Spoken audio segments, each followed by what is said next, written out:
গরমে তৃষ্ণা মেটাতে অনেকে বিভিন্ন ধরনের শরবত খেয়ে থাকেন, তবে এই গরমে খেতে পারেন ঠান্ডা ঠান্ডা বেলের শরবত। ছোটবেলা থেকেই শুনে এসেছি বেলে রয়েছে অনেক ঔষধি গুণ, আর সাথে রয়েছে বৈজ্ঞানিক যুক্তিও। বেলে অ্যান্টিঅক্সিডেন্ট উপাদান তো আছেই, তাছাড়াও রয়েছে অনেক পুষ্টিগুণ। তাই এই গরমের সময় শরীর সুস্থ রাখতে বেল খাওয়া খুবই দরকার। Hello foodies, this is Aninna from Cookmaster Bangla. আমাদের আজকের ভিডিওতে থাকছে 3টি ভিন্ন ফ্লেভার আর ভিন্ন টেস্টের বেলের শরবত। খুব সহজে ঘরে বানিয়ে নিতে পারবেন, আর যেহেতু ঘরে বানানো তাই স্বাস্থ্যসম্মত। তাহলে চলুন বানিয়ে নিই বেলের শরবত। বেলের শরবতের জন্য পাকা বেল নিয়েছি। প্রথমে বেলের খোসা ছাড়িয়ে শাঁস আলাদা করে নিতে হবে। একটা ছুরির ব্লান্ট পোর্শন দিয়ে বেলটা ভেঙে নিচ্ছি। পাকা বেলের কালার আর ফ্লেভার দুটি কিন্তু দারুণ হয়। একটা চামচ ব্যবহার করে সম্পূর্ণ শাঁসটুকু বের করে নিচ্ছি।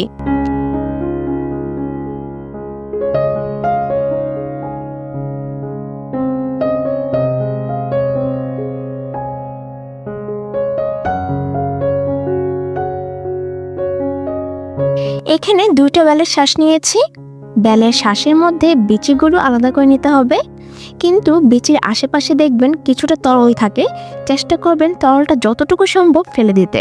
বিচি যদি 2-1টা থেকেও যায় প্রবলেম নেই, ছেঁকে নেওয়ার সময় আলাদা হয়ে যাবে। এখন শাঁসগুলোকে মেখে নরম করে নিচ্ছি, যেন ছেঁকে নিতে ইজি হয়ে যায়। অল্প জল দিয়ে পাতলা করে নিচ্ছি, এতে করে চটজলদি ছেঁকে নেওয়া যাবে।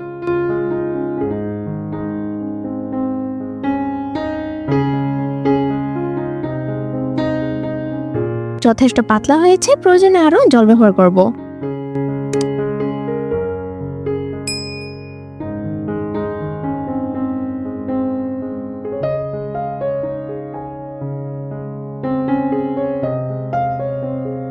ছেঁকে নিচ্ছি। ছেঁকে নিলে বেলের আঁশ বিচি ছাঁকনিতে থেকে যায়, আর বেলের একটা স্মুথ পাল্প কালেক্ট করা যায়। এখন কতটা আঁশ আর বিচি বের হয়েছে। বেলের স্মুথ পাল্প রেডি। এখন শরবত বানিয়ে নেব। ফার্স্ট শরবতের জন্য লাগছে 1/3 কাপ টক দই, 2 টেবিল স্পুন গুড়। টক দই আর গুড় ভালোভাবে মিশিয়ে নিতে হবে। মিশানো হয়ে গেছে, দিয়ে দিচ্ছি 3 টেবিল স্পুন বেলের পাল্প।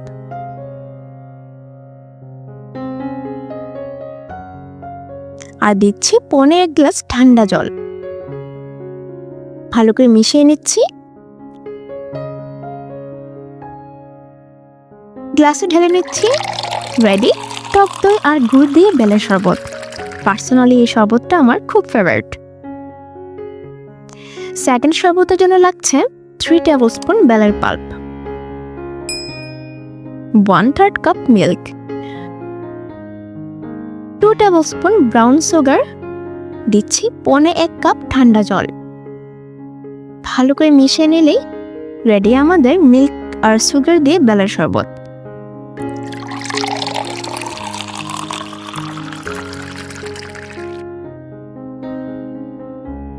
থার্ড শরবতের জন্য গ্লাসে কিছু আইস দিয়ে দিচ্ছি। 2 টেবিল স্পুন বেলের পাল্প, অল্প লবণ, আর দিচ্ছি 1 টেবিল স্পুন তুতমা দানা। বাস মিশিয়ে নিলে রেডি ঠান্ডা ঠান্ডা ফ্রেশ বেলের শরবত। এই শরবতটা যারা সুগার ফ্রি পছন্দ করেন অথবা সুগার একদমই নিষিদ্ধ, তাদের জন্য রিফ্রেশিং একটা শরবত হতে পারে।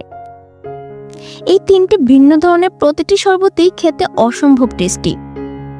আপনাদের পছন্দের শরবতটি বাড়িতে আজকেই বানিয়ে নিন, আর আপনাদের কেমন লেগেছে আমাকে কিন্তু কমেন্টে জানাবেন। আজ তাহলে এই পর্যন্তই। একটা ছোট্ট রিকোয়েস্ট হলো, যদি চ্যানেলটিকে সাবস্ক্রাইব করে না থাকেন তাহলে প্লিজ সাবস্ক্রাইব মাই চ্যানেল। সবাই সুস্থ থাকবেন। আমি অনিন্না, দেখা হবে নেক্সট ভিডিওতে নতুন কোন রেসিপি নিয়ে।